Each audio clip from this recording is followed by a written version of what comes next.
8 августа, четверг. Сегодня на Брещине по-прежнему выше 30 градусов на термометре.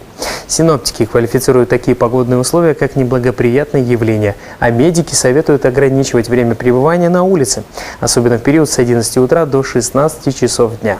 А также специалисты напоминают, что в жаркую погоду в организме нарушается водный баланс. Человек теряет много влаги, поэтому пить надо не меньше 2,5–3 литров жидкости в день. Желательно морсы из клюквы, вишни, смородины и других ягод с кислинкой, воду с лимонным соком, а минералку без газа, а также зеленый чай. Мне кажется, стоит прислушаться. Меня зовут Денис Липкин. Утренний эспрессо начинает новый день региона.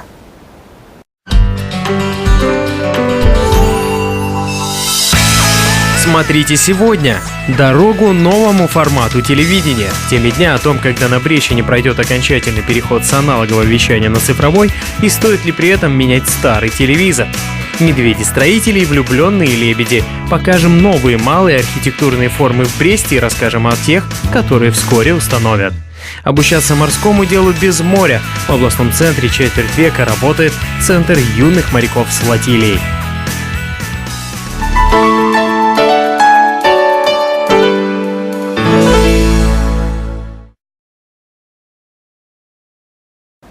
И еще один анонс. Через 2 недели начнется продажа билетов на 18-й международный театральный фестиваль «Белая вежа». Сам форум пройдет с 7 по 14 сентября. На детские спектакли билеты будут стоить от 20 до 30 тысяч, а на вечерние представления, которые пройдут в большом и малом залах театра, а также в общественно-культурном центре, от 30 до 200 тысяч рублей. Афиша фестиваля появится на сайте театра только после 12 августа, но некоторые постановки уже известны. 2 московских спектакля «Нуцири» школы драматического искусства и «Гамлет.G» театра Луны. «Леди Макбет» Государственного молодежного театра Литвы и портреты польских королей из Кракова. Спектакль «Антитела», рассказывающий об истории экстремизма в России, привезет в Брест театр «Балтийский дом» из Санкт-Петербурга.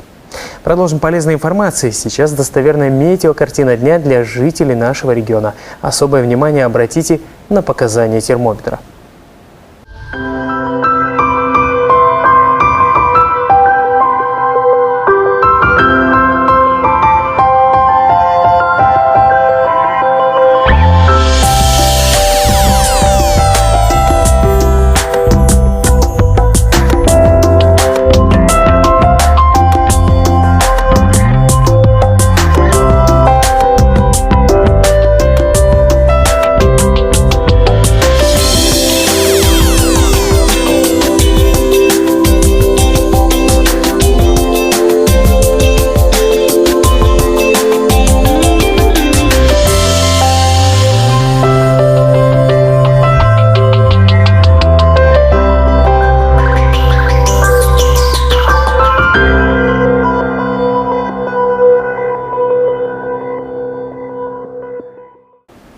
И все-таки погода на втором плане у родителей школьников. Сейчас у них все мысли о подготовке к новому учебному году.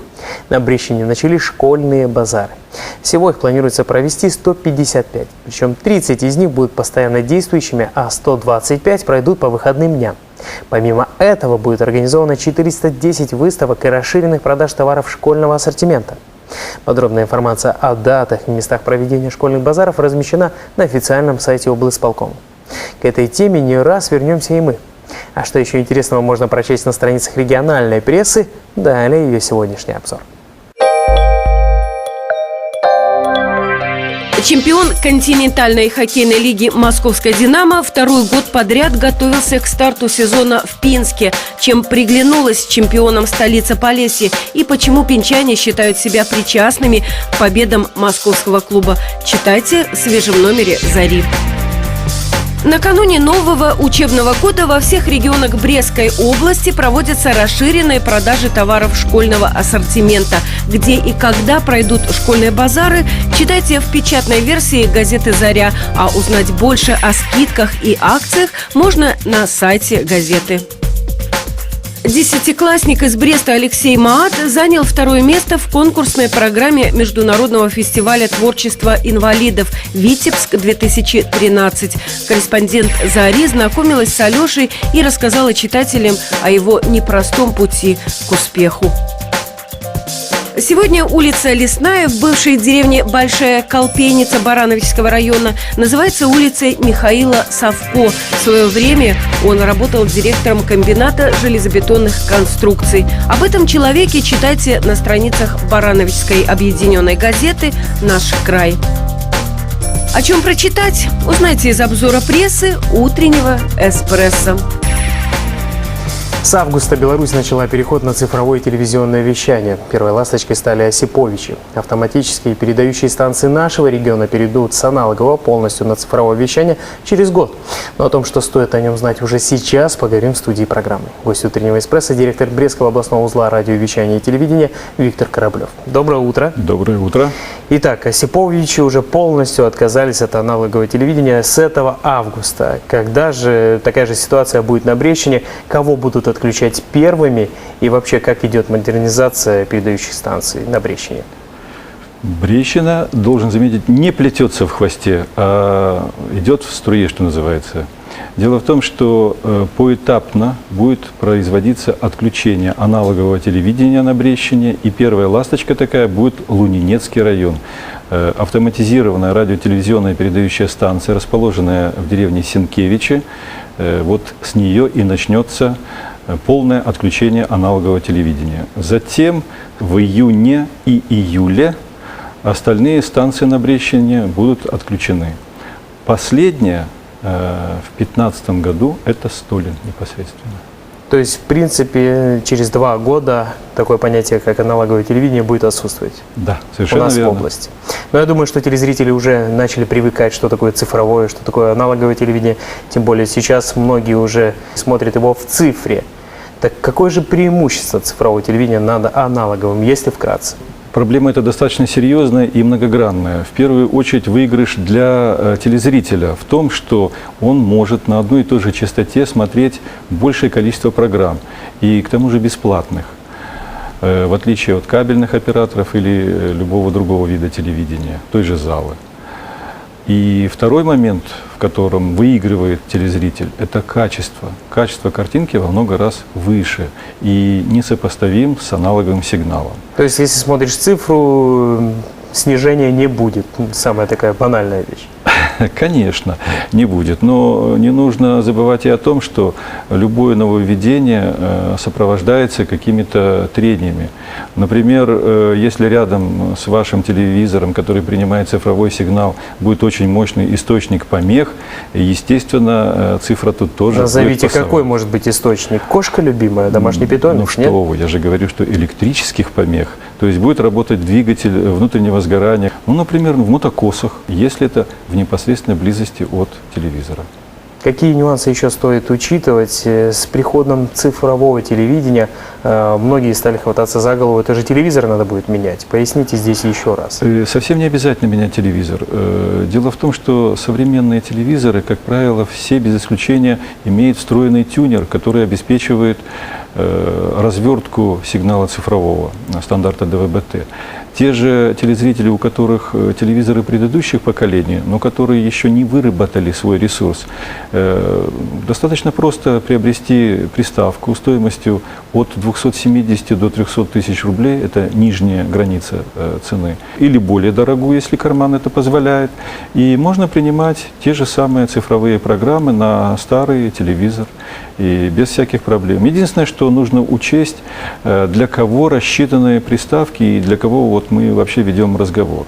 Дело в том, что преимущество цифрового телевидения сказывается в первую очередь на частном секторе. Это жители сельской местности, жители всевозможных садовых товариществ, огородники, а также частный сектор городов. Те же жители, у кого договор на поставку телевизионного продукта в виде залы с телекомом, либо кабельного оператора, тем вообще не о чем беспокоиться. У них и так картинка идет. Ну вот давайте возьмем первую категорию граждан. Можно ли самостоятельно подключиться к цифровому телевидению, или вот если ты покупаешь эту приставку, надо нанимать какого-то специалиста? Сложности есть? Сложности будут лишь только у тех, кто кто, скажем так, не дружит с техникой или ленится прочитать инструкцию, которая лежит непосредственно в самой приставке. Потому что там настолько все просто и в картинках изображено, что достаточно прочитать внимательно эту инструкцию и подключиться. В рамках нашей организации существует справочная информационная служба с коротким телефонным номером 172. Обратившись по которому, можно получить достаточно грамотную и высококвалифицированную помощь по наладке и информации о цифровом телевидении. При этом информация дается абсолютно бесплатно. И за телефонный звонок тоже, кстати говоря, гражданин не платит ни копейки. Какие новости еще по цифровому вещанию есть? Вот самые-самые последние. Самая последняя новость – это в том, что начал реализовываться проект цифрового коммерческого эфирного вещания стандарта ДВБ-Т2. В Минской области он уже пошел, на Брещину вскоре он тоже может прийти. По крайней мере, если не в этом году, то в следующем это точно придет. Возможности ДВБ-Т2 заключаются в том, что человек с эфира может будет принимать не 8 программ соцпакета, а гораздо большее количество телевизионных программ, от 18 и более. Спасибо, что нашли время и пришли сегодня к нам в гости. Всего доброго. Спасибо за то, что пригласили и дали возможность высказать информацию, надеюсь, полезную для каждого телезрителя. Всего доброго. До свидания. О том, когда Брещина полностью перейдет на цифровое телевизионное вещание, говорили с директором Брестского областного узла радиовещания и телевидения Виктором Кораблевым. Оставайтесь с нами, после рекламы у нас еще много интересного.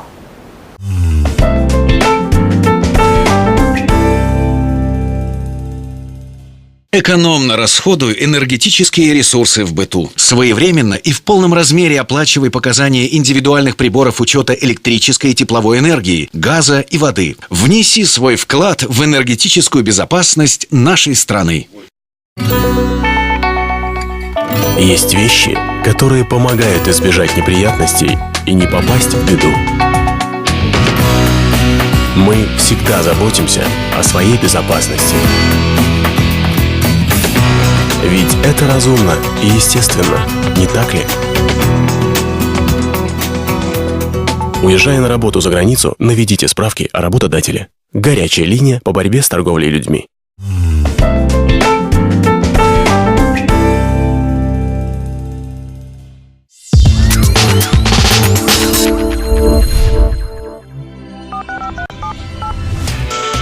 Много товаров хороших и разных. Кажется, что поэт, когда писал эти строки, имел в виду полки именно наших магазинов. Но несмотря на изобилие товаров, у нас, покупателей, есть претензии к торговле. А продавцы и торговля не всегда довольны нами, покупателями. О торговле, товарах, покупателях и продавцах в программе «Точка зрения» 8 августа в вечернем эфире телеканала «Беларусь-2». Оставайтесь с нами.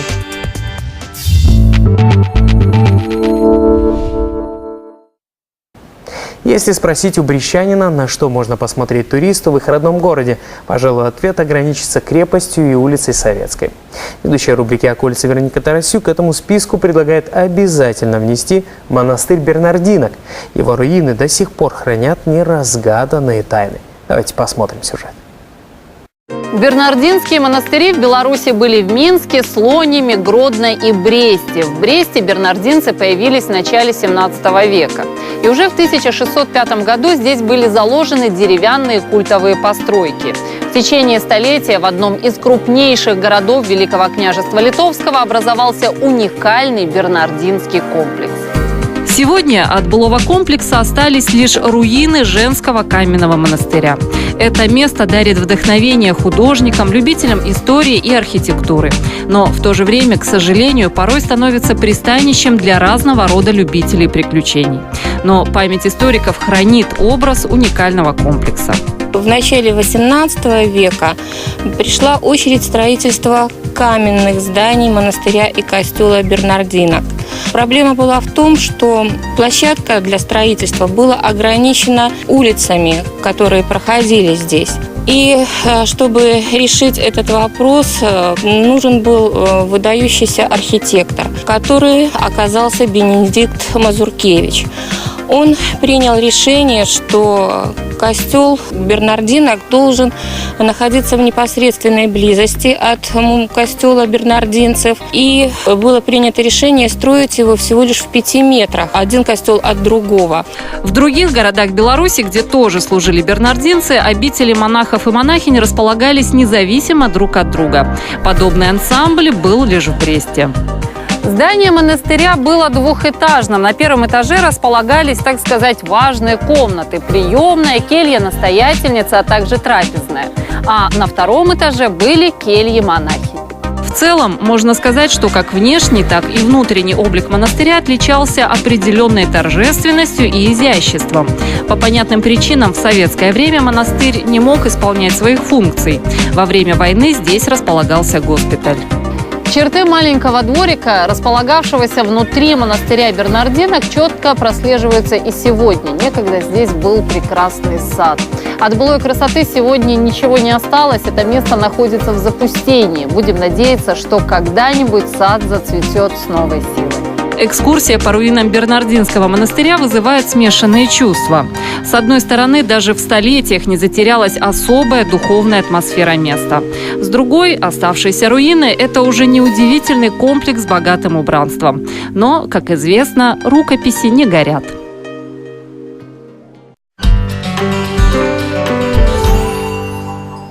От истории к современному строительству, которое не обходится без проблем. С 1 июля в Беларуси работает телефон доверия по этим вопросам.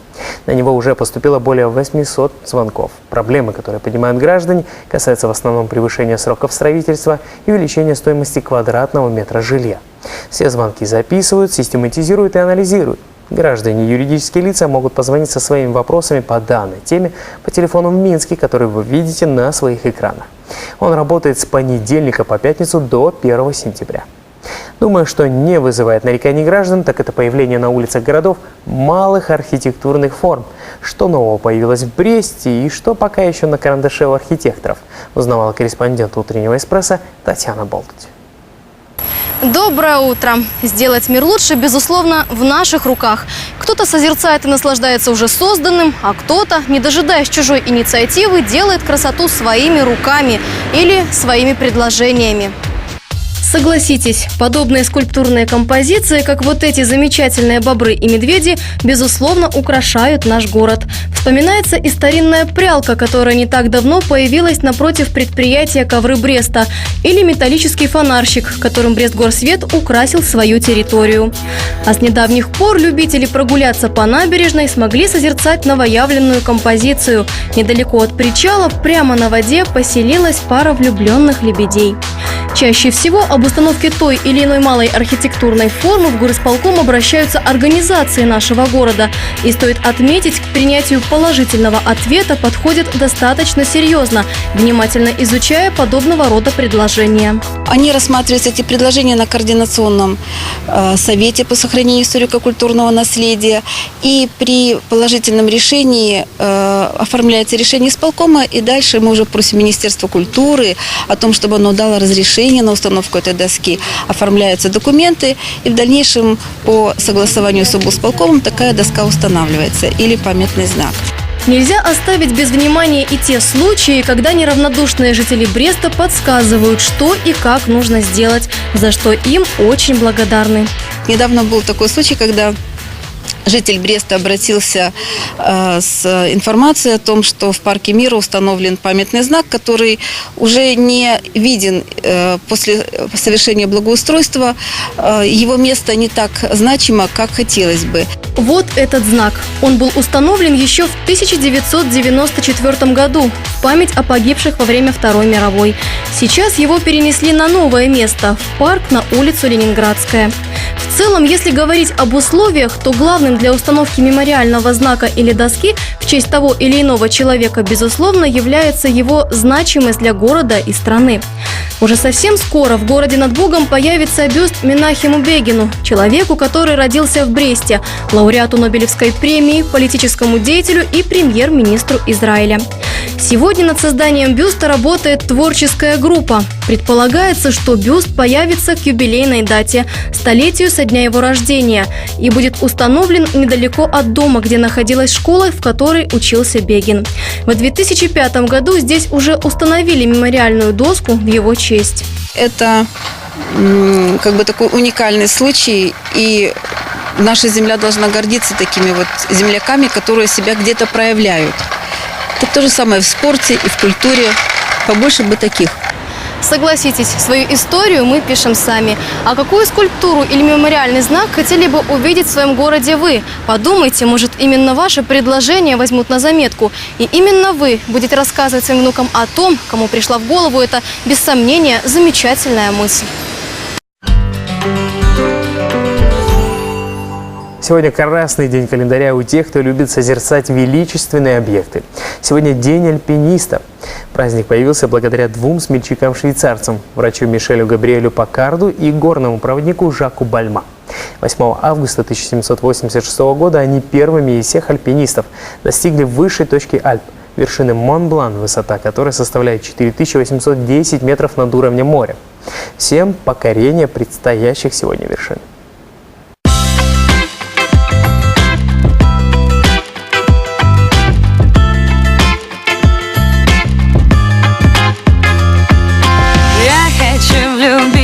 Пролететь, остановиться высоко и не разбиться, дать случайностям случиться, просчитать маршруты в лицах, побывать во всех столицах, дать возможностям открыться и вдохнуть мечты частицу. Посмотреть, как сходит солнце сверху вниз за облаками, и проверить, что откуда, как могло быть это нами.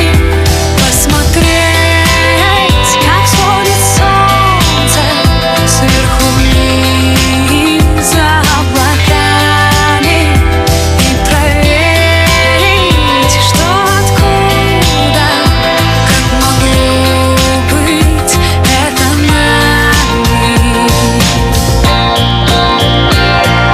Я хочу влюбиться, пролететь, остановиться, будто сказочная птица, расстояние самолетов, и узнать получше, кто ты, и понять точнее, где ты, рассчитав по жестам прочность и цену твоим ответам. Посмотреть, как сходит солнце сверху вниз за облаками, и проверить, что откуда, как могло быть это нами.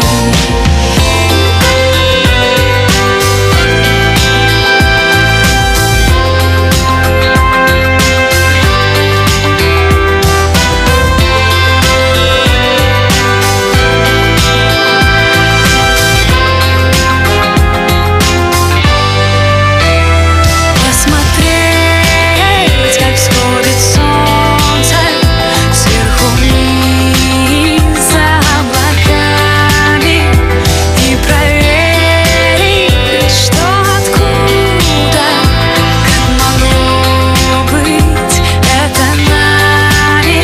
Посмотреть, как сходит солнце сверху вниз за облаками, и проверить, что откуда, как могло быть это нами.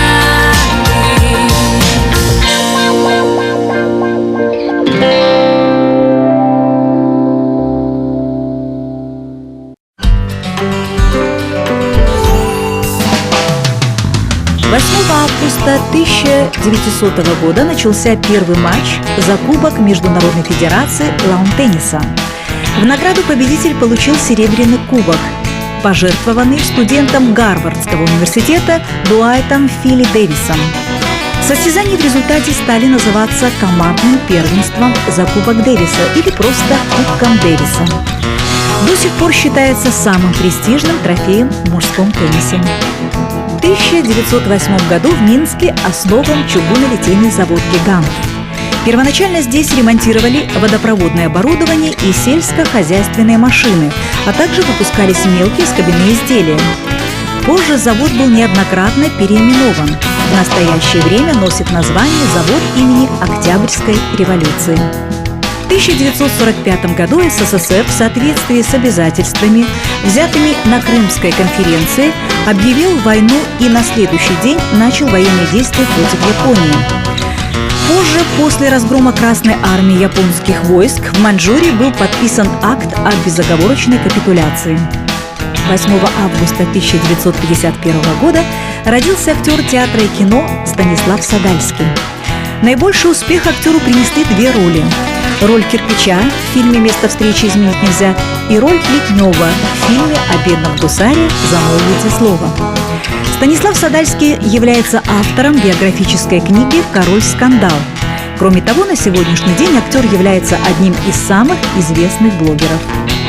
В 1959 году постановлением Президиума Верховного Совета БССР поселок Новосторубинск в связи с промышленной разработкой залежей калийных солей и строительством калийного комбината переобразован в рабочий поселок Солигорск.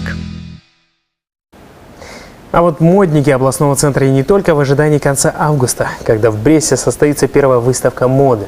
В легкоатлетическом манеже пройдет показ мод. В нем примут участие не только ведущие брестские фабрики, но и молодые дизайнеры, приглашенные из-за рубежа.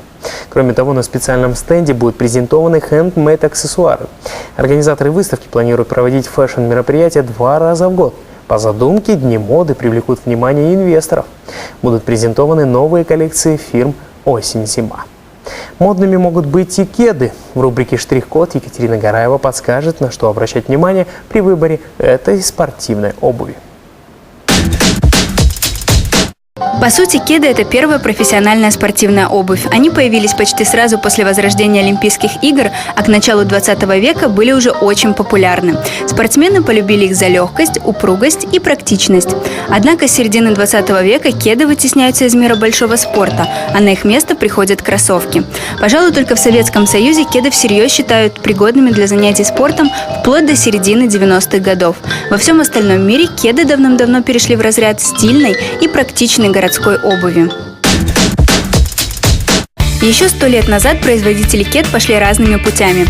Одни выбрали баскетбол, другие сделали ставку на теннис. Сегодня кеды выпускаются самых различных расцветок и украшаются всевозможными принтами. Объединяют же все кеды тонкая и плоская резиновая подошва. А вот форму можно выбрать по желанию. Классические кеды – это высокие кеды. Они плотно охватывают щиколотку. Также существуют низкие модели. Они очень хорошо смотрятся вместе с юбочками, а также шортиками. Ну, а для любителей всего авангардного существуют вот такие кеды-сапоги. Изначально кеды имели парусиновый верх. Сегодня они могут быть замшевыми, виниловыми, джинсовыми, конопляными или кожаными. Не забывайте, что со временем все кеды слегка разнашиваются, поэтому выбирать их стоит точно по ноге. В молодежной среде кеды приобрели популярность с середины 70-х годов. Сначала их носили представители разных молодежных субкультур. Первоначально кеды взяли на вооружение поклонники панк-движения, групп Рамонес, Блонди и Нирвана. К 90-м годам кеды стали пользоваться популярностью у любителей гранжа. В наши дни кеды носят практически все, независимо от принадлежности или непринадлежности к субкультуре. Меняется образ нашей жизни и, соответственно, меняется мода. Современный ритм требует удобства и практичности. Кеды хороши не только для прогулки по городу. В них также можно ходить на лекции, в кафе, на шопинг. Дело доходит до того, что даже на красных дорожках знаменитости появляются именно в них. Кеды из сезона в сезон остаются актуальной обувью, поэтому считаются символом вашего оригинального вкуса. Я считал, что кеды чисто спортивная обувь, но оказывается нет. А вот они выбирают современным модным тенденциям проверенный долгим временем стиль.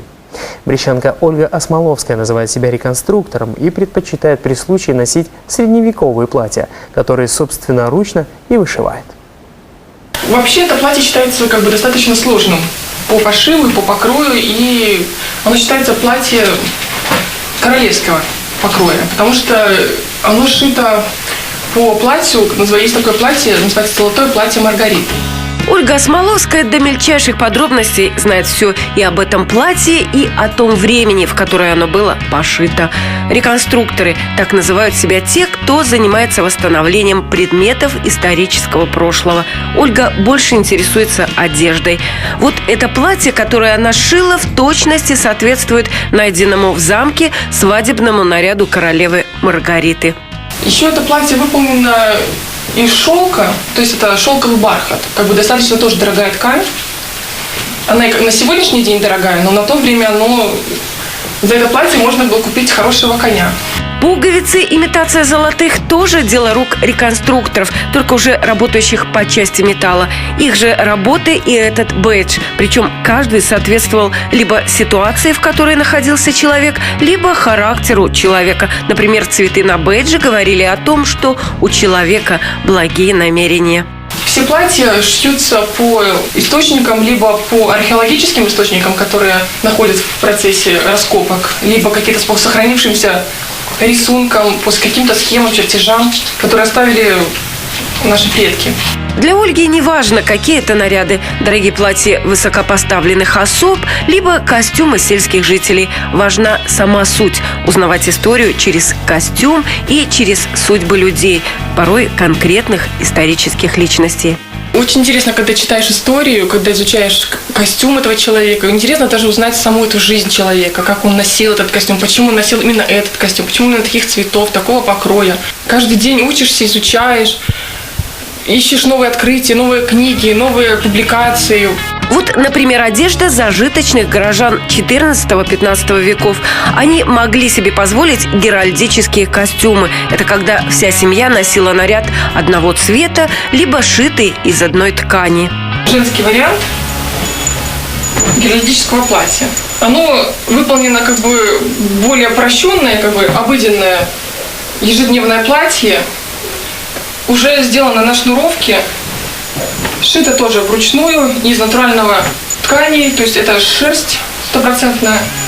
Для детей одежда делалась по такому же принципу, как и взрослым, только гораздо просторнее, чтобы носить подольше.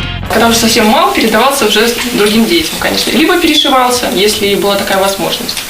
Поэтому часто платья и костюмы для детей состояли из маленьких кусочков, дошитых, перешитых, из взрослых вещей, либо дошитых, удлиненных. Конечно, для своей дочки Аси Ольга не будет перешивать, сошьет новый. Ведь каждый костюм – это очередное открытие для самой Ольги. Важно, что ее интересы разделяют и близкие люди. К слову, с мужем Ольга встретилась в клубе реконструкторов. Это не совсем игра, Это скорее хобби. Мы ради своего удовольствия занимаемся реконструкцией. Мы выезжаем в тот же самый лес, готовим те же самые продукты. Просто мы делаем все это красиво.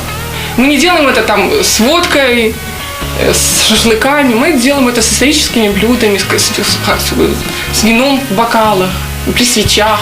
Дух романтики в наше время – это так важно. Иногда нам стоит остановиться и хоть на какое-то время оторваться от суеты нашей сложной современной жизни.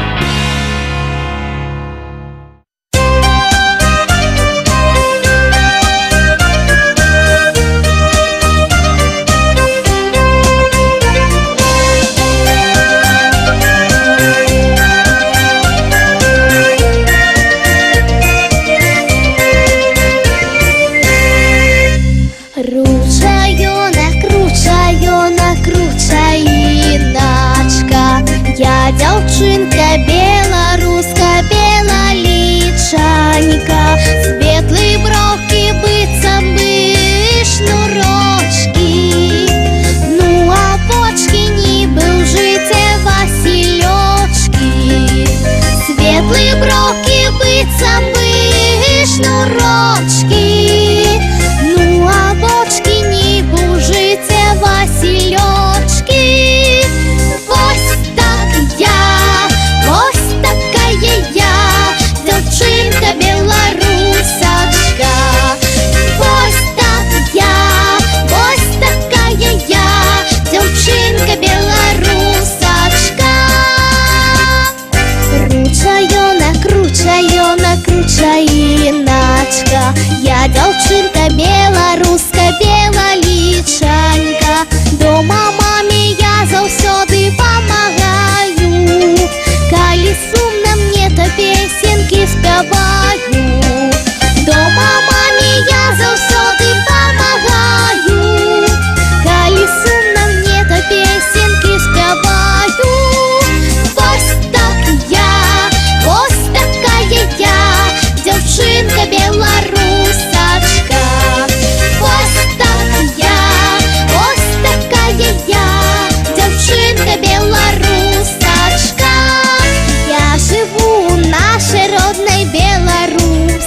А стать юнгой и изучить морское дело можно и в Бресте, причем уже как 25 лет.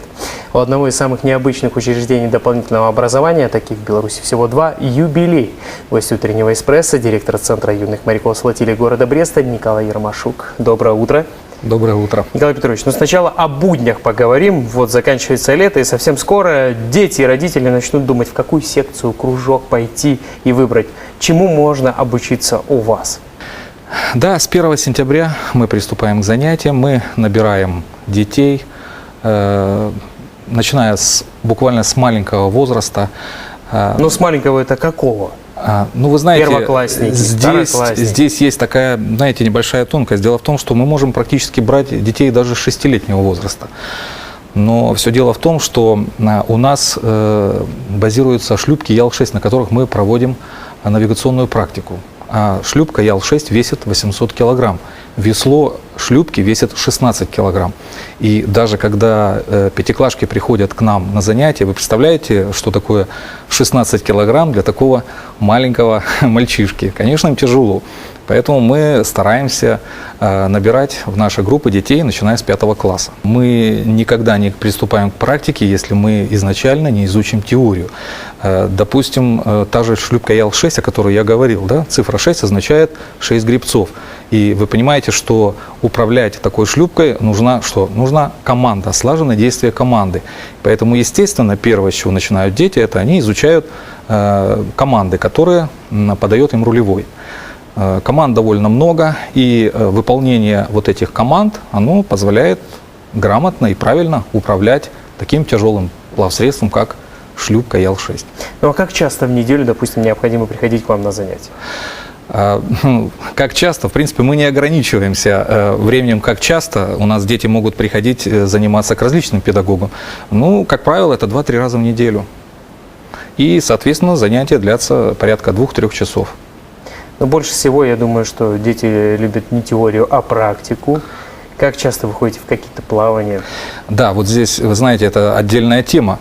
У нас наш учебный период, он делится условно на 2 части. Это непосредственно, скажем так, зимний период, как мы его называем, и навигационный период. Ну, понятно, что самый веселый, самый интересный для детей – это навигационный период, когда дети после долгой холодной зимы, они устают в школе, соответственно, и когда в апреле месяце начинается тепло, мы, соответственно, с детьми начинаем навигационную практику. То есть мы выходим непосредственно на нашу плавбазу, где базируется наша флотилия, и практически все занятия мы проводим на свежем воздухе, ну или попросту говоря, на воде. Но я знаю, что у вас много воспитанников, и эту цифру, в принципе, стоит озвучить. Да, у нас в центре занимается 1036 детей, это на сегодняшний день. Эта цифра может колебаться, плюс-минус. Летом мы организуем оздоровительные передвижные лагеря с участием наших теплоходов. Попросту говоря, мы загружаемся на теплоходы, берем с собой все самое необходимое для проживания и выходим, скажем так, на свежий воздух. И таким образом мы позволяем детям и отдохнуть, и оздоровиться, ну и, соответственно, почувствовать себя моряками. Скажите, а вот в Центре юных моряков есть девочки? Разумеется, да. Хотя, конечно, говорят, что на флоте или на корабле женщина приносит неудачу, но, вы знаете, девочки с удовольствием посещают наш центр. Почему? Потому что романтика, она присуща не только мальчикам. И вы знаете, даже у нас был такой случай года 2 назад, когда девочка, заканчивая 11 класс и в то же время посещая наш центр на протяжении уже многих лет, изъявила даже желание поступать в Петербургскую морскую академию имени Макарова. А вот такая практика, она вообще часто бывает, когда ваши воспитанники потом продолжают морское дело уже во взрослой жизни? Для неморской державы, для сухопутного города Бреста, конечно, много. У нас на сегодняшний день, вот за последние годы, учились, закончили и продолжают обучение в учебных заведениях, в морских учебных заведениях России порядка около 25 наших курсантов. Николай Петрович, спасибо большое, что нашли время и в эти праздничные дни пришли к нам в гости. Центру процветания и всех благ. Всего доброго. Спасибо. 25 лет празднует Центр юных моряков с флотилии города Бреста. Официальные мероприятия пройдут в начале осени. В гостях утреннего «Эспрессо» был директор этого учреждения дополнительного образования Николай Ермашук. Пока прервемся на небольшую рекламу. Оставайтесь на Беларусь-2.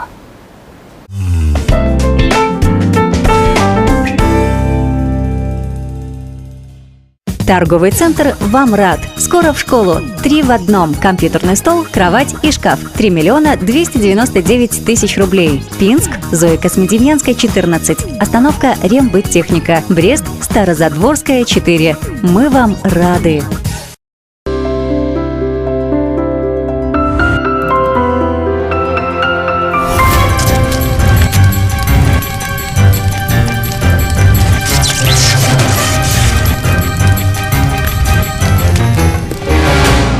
Оставляя ребенка одного, будьте готовы ко всему. Министерство по чрезвычайным ситуациям Республики Беларусь.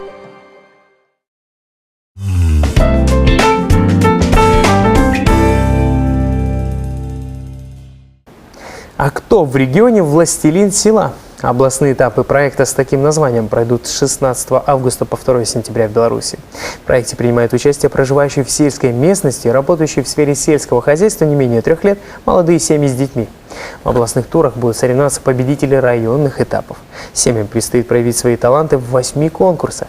Так, в одном из них участники вынесут на суд жюри небольшие театрализованные сорисовки об одном из дней своей семьи. Обязательным условием является представление национального костюма. Кроме того, участники снимают видеоролики о своих подсобных хозяйствах и представят их в конкурсе «Лучшее сельское подворье». Финал конкурса состоится во время республиканского фестиваля ярмарки тружеников села «Дожинки-2013» в Жлобине. А пока детально о сегодняшней погоде.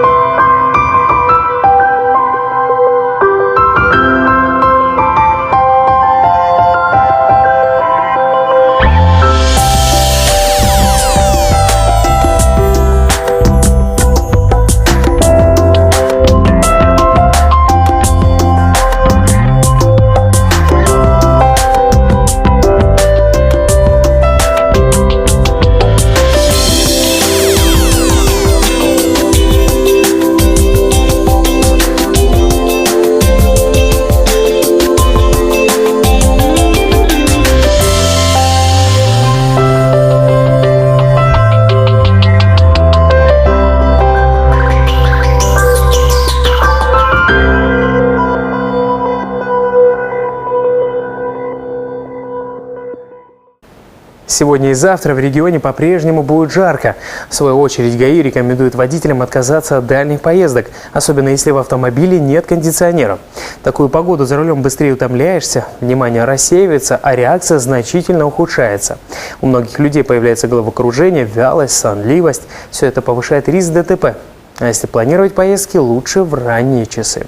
Берегите себя и своих близких. Меня зовут Денис Липкин. Увидимся.